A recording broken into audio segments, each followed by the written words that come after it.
Tracing Bayer's Ties to Power in Trump's Washington. Written by Stacey Malkin. The White House invokes the Defense Production Act to guarantee supplies of elemental phosphorus and glyphosate-based herbicides. Regulators reapproved dicamba, a Bayer herbicide twice blocked by federal courts, and clear the way for new pesticides containing toxic, persistent PFAS forever chemicals. And the U.S. Justice Department urges the U.S. Supreme Court to erase billions of dollars of Bayer's liability for its glyphosate-based Roundup weed killer, placing the weight of the executive branch on the side of a foreign company against thousands of Americans who say Bayer's products cause their cancers. Over the past year, the administration under President Donald J. Trump has delivered a string of victories to Bayer, the German agrochemical and pharmaceutical giant that merged with Monsanto in 2018 to become the world's leading manufacturer of genetically modified seeds and pesticides. Pesticide industry influence in Washington is not new. The Biden administration also delivered wins to Bayer, including defending pesticide deregulatory measures. But Bayer's big wins with the Trump administration come as the company seeks sweeping legal protections from cancer lawsuits, at a time when a growing body of scientific research links glyphosate to cancer and other chronic diseases, and cancer rates are rising among young people across the U.S. Corn Belt. These favors to Bayer clash with Trump's promise to make America healthy again, which many supporters understood as a pledge to confront industries linked to chronic disease. They show how a foreign corporation can procure influence at the highest levels of the U.S. government and shape policies that impact health. Our review of Bayer's access in Washington found 16 key administration officials with ties to Bayer's lobbying or legal network. Bayer and its lobbyists have access to people in power at the White House, U.S. Department of Agriculture, the Environmental Protection Agency, and even those in high-level positions closest to Trump. Bayer also has a formidable lobbying force in Washington, with 45 people registered to lobby for Bayer under the Lobbying Disclosure Act and at least 13 outside lobby firms, 7 of which are now among the highest-paid firms in D.C. More than 30 senior officials at lobby firms retained by Bayer have direct ties to Trump, having worked in one or both of his administrations or political campaigns.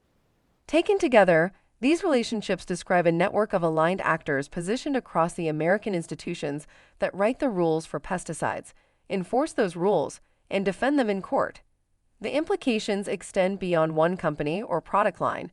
Decisions shaped by Bayer's access to the Trump administration are affecting pesticide regulation, how chemicals are assessed, our nation's farm policy, and the ability of Americans to seek justice in court. Bayer's reach into Trump's inner circle. The most potent Bayer connections to the Trump administration involve a group of Florida lobbyists and former lobbyists who hold power in Trump's Washington. Chief of Staff Susie Wiles, U.S. Attorney General Pam Bondi, and Brian Ballard, who employed both Bondi and Wiles as lobbyists for years before they joined the Trump administration. Wiles, one of Trump's most powerful advisors in Washington, worked for Ballard Partners as a lobbyist and then partner for a decade until 2022. From 2016 to 2022, she also worked as a senior advisor to Trump's presidential campaigns. Ballard raised more than $50 million for Trump's 2024 campaign and served on the 2024 inaugural and transition finance committees. He is widely seen as one of the most influential people in D.C. in who does not hold an official government title. Ballard's firm, Ballard Partners, became the highest-earning lobbying firm in D.C. in 2025, setting a record for the most lucrative year for any lobbying firm in U.S. history. The firm registered to lobby for Bayer in December 2024. The firm also now lobbies for the American Chemistry Council, a trade group that includes Bayer among its corporate members. Both Ballard and his partner, Daniel McFall, who served on Trump's 2016 to 2017 presidential transition team, are registered to lobby for both Bayer and the American Chemistry Council. The two organizations have paid Ballard Partners a combined $500,000 since Trump was elected the second time, according to federal lobby disclosures. One of the ACC's priorities this year is revising the Toxic Substances Control Act, the nation's main toxic chemicals law. A new Republican bill seeks to narrow the scientific evidence regulators can use to assess health risks and would give chemical companies a larger role in assessing how their products are evaluated. As Attorney General, Bondi leads the Justice Department and wields broad power over federal legal strategy and the government's positions in court. Like Wiles, Bondi moved back and forth between her lobbyist job at Ballard Partners and roles supporting Trump. Bondi joined Ballard Partners in January 2019 to launch and chair the firm's corporate regulatory compliance practice. She left later that year to assist with Trump's legal defense for his first impeachment inquiry, then rejoined Ballard Partners for 5 years from 2020 to 2025 before taking the top job in the Justice Department. For more Ballard Partners executives with ties to Trump, see our Bayer Lobby Tracker. Another Bayer tie to Wiles is the lobbying and public relations firm Mercury Public Affairs. Trump's chief of staff was co-chair of Mercury from 2022 to November 2024, immediately prior to joining the White House. The firm registered to lobby for Bayer in August 2025. While at Mercury, Wiles also served as co-chair of Trump's presidential campaign in 2023 and 2024, according to financial disclosures. Registered lobbyists for Bayer at Mercury Public Affairs include Brian Lanza, who was Deputy Communications Director for Trump's 2016 campaign and Communications Director for Trump's first presidential transition team. Lanza joined Mercury in 2017 and has been a frequent guest on cable news shows as a surrogate and advisor for Trump. More Bayer ties to the White House. Another key White House aide with ties to Bayer's legal network is Ryan Bosch, Trump's deputy assistant to the president for economic policy. In this role, Bosch helps convert Trump's economic agenda into coordinated federal policy. From 2016 to 2021, Bosch was an associate at Latham & Watkins, a law firm that represented Bayer on Roundup settlement issues and represented Monsanto in a case involving dicamba. The firm also represented Monsanto and CropLife America in a glyphosate warning case. Another aide close to Trump in 2025, Trent Morse, was a senior associate at Ballard Partners from 2020 to 2022, then moved to Mercury Public Affairs as a senior vice president. As deputy assistant to the president and deputy director of presidential personnel for 8 months, Morse was part of the team responsible for recruiting, vetting, and recommending candidates for political appointments throughout the executive branch. He left the White House in August for a lobbying job. USDA officials' ties to Bayer. The U.S. Department of Agriculture oversees farm policy, crop systems, and biotechnology approvals, shaping the subsidies, research, and planting decisions that drive demand for Bayer's seeds and chemicals. The agency has long faced criticism over its servility to the chemical industry, and the Trump administration is no exception. Current USDA officials with ties to Bayer and its chemical industry allies include Stephen Vaden, Deputy Secretary of Agriculture, is a former associate at Jones Day, 2014 to 2017, a firm that represented Bayer on its acquisition of Monsanto, and Squire Patton Boggs, 2011 to 2014, which represented Bayer and Monsanto in cases involving glyphosate and PCBs. Richard Fordyce, Undersecretary for Farm Production and Conservation, is the former Agriculture Business Growth Director for the public relations and marketing firm Osborne Bear Paramore, 2021 to 2025, which was Bayer's PR agency for years. A former director of the United Soybean Board, Fordyce was administrator of the Farm Service Agency in Trump's first term. Scott Hutchins, Undersecretary for Research, Education, Economics, and Chief Scientist, spent over 30 years at Dow AgroSciences, now Corteva. Most recently as Global R&D Director, he served in this same USDA role in the first Trump administration. Pat Swanson, Administrator of the Risk Management Agency, was a director for the lobby groups American Soybean Association and the Iowa Soybean Association, where she advocated for Bayer's pesticides. Bill Beam, Administrator of the Farm Service Agency, served for 9 years on the United Soybean Board, which collaborates with Bayer on research initiatives.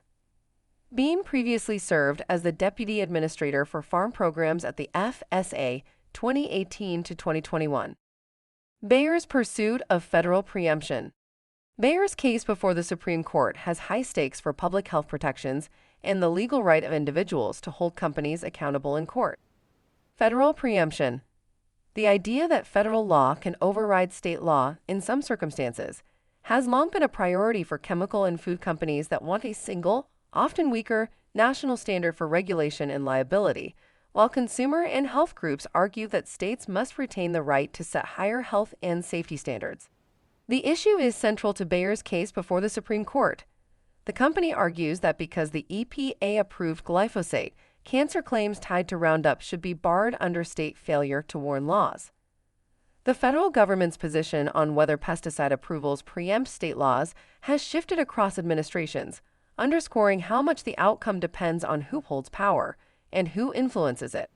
In May 2025, two appellate attorneys with deep experience at the U.S. Department of Justice, Jennifer Schiller-Newman and Amelia Yoel, joined Holland and Hart LLP, a firm that provides legal and lobbying services.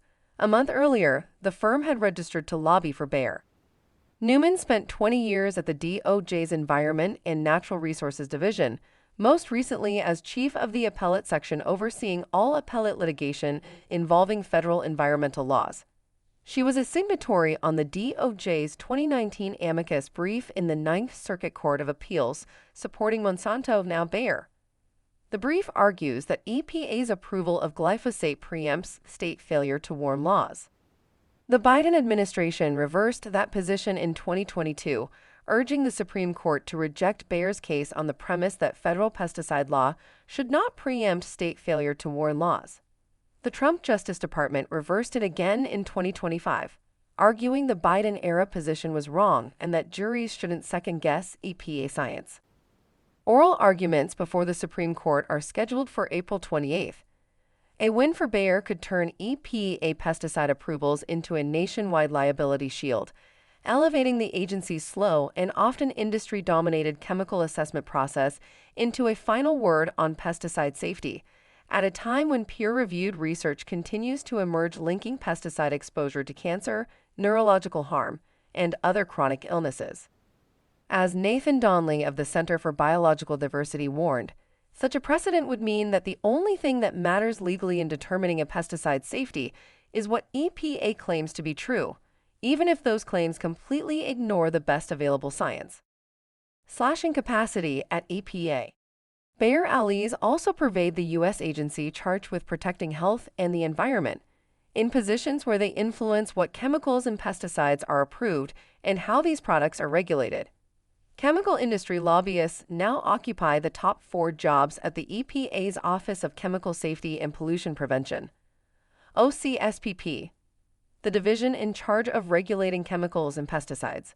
EPA officials loosened ethics standards to allow it.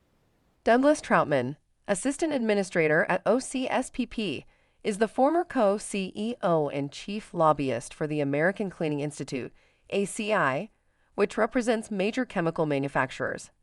Troutman worked at the lobby group for 17 years before joining the Trump administration.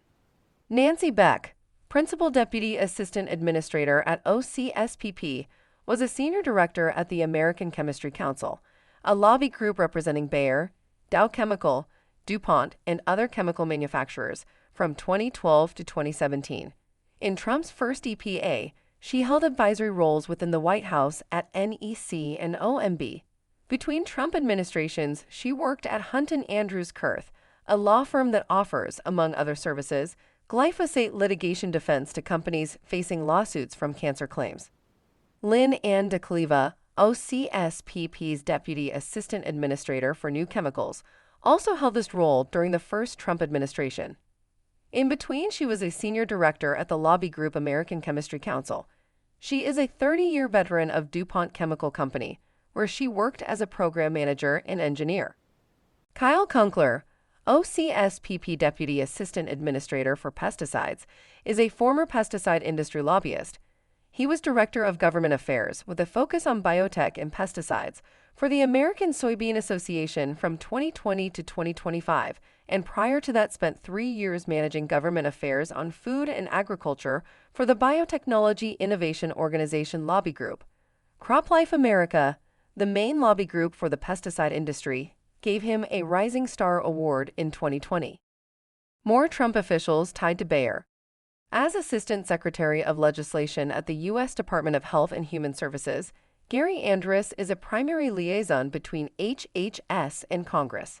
He was previously the Senior Executive Vice President of Public Affairs at the Biotechnology Innovation Organization, the main trade group for biotech companies, including Bayer.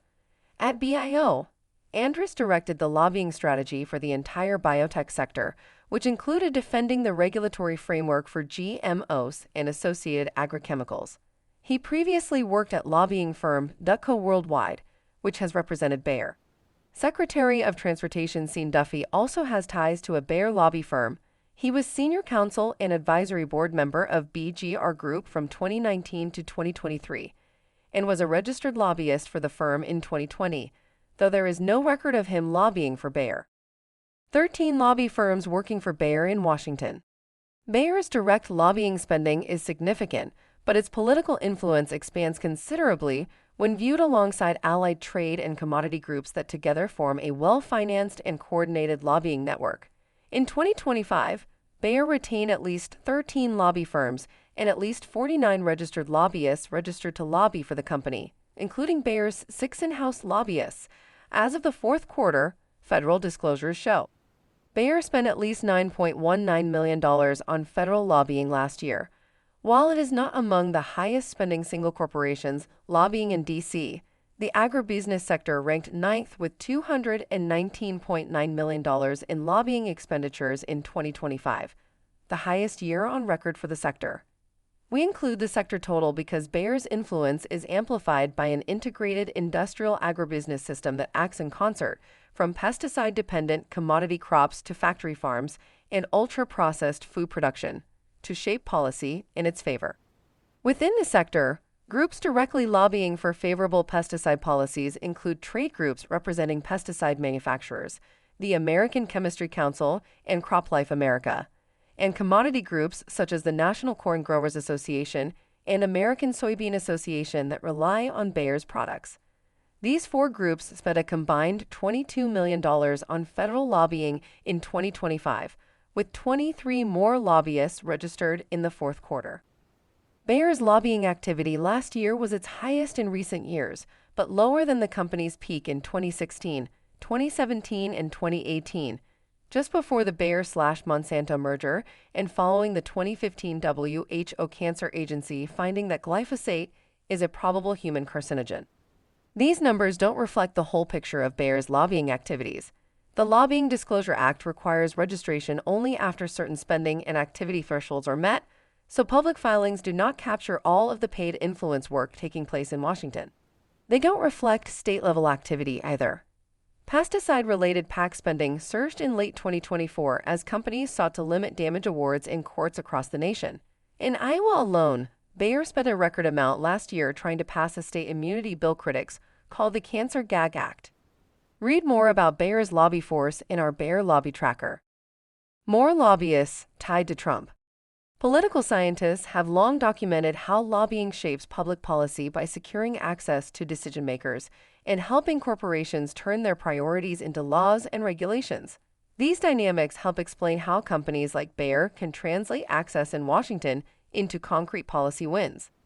More than 30 people in leadership positions at lobby firms retained by Bayer have direct ties to Trump's current or former administrations or presidential campaigns, our analysis shows. Many of these lobbyists are not personally registered to lobby for Bayer, but may be assisting in ways that do not trigger lobby registration, for example, advising the firm's Bayer lobbyists. As noted earlier, Ballard Partners, the firm that employed both Susie Wiles and Pam Bondi, and is run by one of Trump's biggest political fundraisers, is a fundamental connection for Bayer o Trump's orbit. In addition to Brian Ballard and Daniel McFall, the two lobbyists at the firm who are registered to lobby for both Bayer and the American Chemistry Council, other partners at Ballard have connections to Trump. Hunter Morgan, a D.C.-based partner in the firm, served over 3 years in senior positions during the first Trump administration, as special assistant to the president and senior advisor for policy and strategy in the White House working on trade and immigration issues with Peter Navarro and Stephen Miller. Prior to his White House role, Morgan was policy advisor for the State Department in the Office of Policy and Planning. He previously worked on Trump's 2016 presidential campaign and transition team. In 2020, Trump appointed Morgan to the Presidential Council on improving federal civil architecture. Morgan, along with Brian Ballard, Daniel McFall, Sile Lucas, a senior partner at Ballard, and Susie Wiles, were included among a list of donors invited to an October 2025 gala for Trump's new $250 million East Wing ballroom. Mike Rubino, another D.C. partner at Ballard, was among the first hires on Trump's 2016 presidential campaign, where he was a senior advisor directing operations in 10 states and winning 9 of them, according to his bio. He joined the first Trump administration as a senior official at HHS before leaving for the private sector, where he worked alongside Corey Lewandowski, who is currently a key figure at the Department of Homeland Security. Ballard DC partner William Russell was the aide responsible for Trump's daily travel and logistics for nearly 4 years of the first administration. Russell also worked on Trump's 2016 and 2024 campaigns. Brian Hughes, a partner at Mercury Public Affairs, the other lobby firm that previously employed Susie Wiles, was NASA Chief of Staff from May to December 2025. He joined Mercury in January 2026. Brian Hughes was Trump's Florida campaign manager in 2024 and communications director for Trump's transition team. Danielle Alvarez, another partner at Mercury, held communications and advisory roles in Trump's 2020 and 2024 campaigns. Other Bayer lobby firm ties to Trump's White House include Amy Swanger, a principal at Invariant, a firm registered to lobby for Bayer, worked in the executive office of the president for most of Trump's first term, as assistant to the president and as director and deputy director of legislative affairs. Jordan Bonfido, a director at Invariant, was a policy advisor at the National Economic Council in Trump's first White House, focused on the agricultural and biotech portfolios. From February to October 2025, Bonfido was the chief of staff for marketing and regulatory programs at the USDA under Secretary Brooke Rollins. He joined Invariant in November. Other notable Bayer lobby firm ties to Trump. Holland and Hart, a lobby firm Bayer retained in April 2025, employs former EPA Administrator Andrew Wheeler, who held the top job at EPA for part of Trump's first term. Wheeler is a partner at the firm and head of federal affairs. Troy Lyons, a registered lobbyist for Bayer and senior director of federal affairs at Holland and Hart, held senior roles in Trump's first EPA, working under both Wheeler and Trump's first EPA Administrator Scott Pruitt. At BGR Government Affairs, several senior lobbyists have ties to Trump.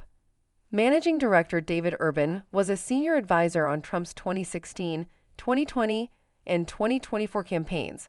Practice head and principal William Crozer left the firm during Trump's first term to serve as special assistant to the president and deputy director of the White House Office of Intergovernmental Affairs, and Principal Joseph Lai was a special assistant to the president for legislative affairs, 2017 to 2019. Where he led the outreach and vote counting efforts to confirm Justices Gorsuch and Kavanaugh, as well as other major appointees. Aiken Gumstraws Hauer and Feld, longtime lobbyists for Bayer and Monsanto, also has notable advisors and partners with ties to Trump.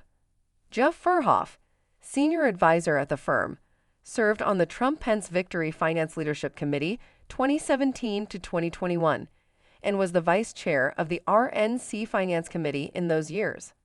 Partner Kelly Ann Shaw was deputy assistant to the president for international economic affairs and the U.S. lead negotiator, Sherpa, for the G7, G20, and APEC in 2018 and 2019. Senior advisor Anna Abram, deputy commissioner for policy, legislation, and international affairs at the FDA from 2017 to 2021. For more ties between Bayer's lobby firms, the Trump administration, and other routes of influence, see our Bayer Lobby Tracker. This analysis of Bayer-Trump connections reflects only what is visible in public records. Additional financial, political, or personal ties, including undisclosed funding streams, if they exist, may remain hidden. This story is a work in progress. We will update it. You can help by sending us what you may know about ties between Bayer and the Trump administration, including the federal agencies. Contact Stacey Malkin via Signal or email Stacey at ISRIC Organization.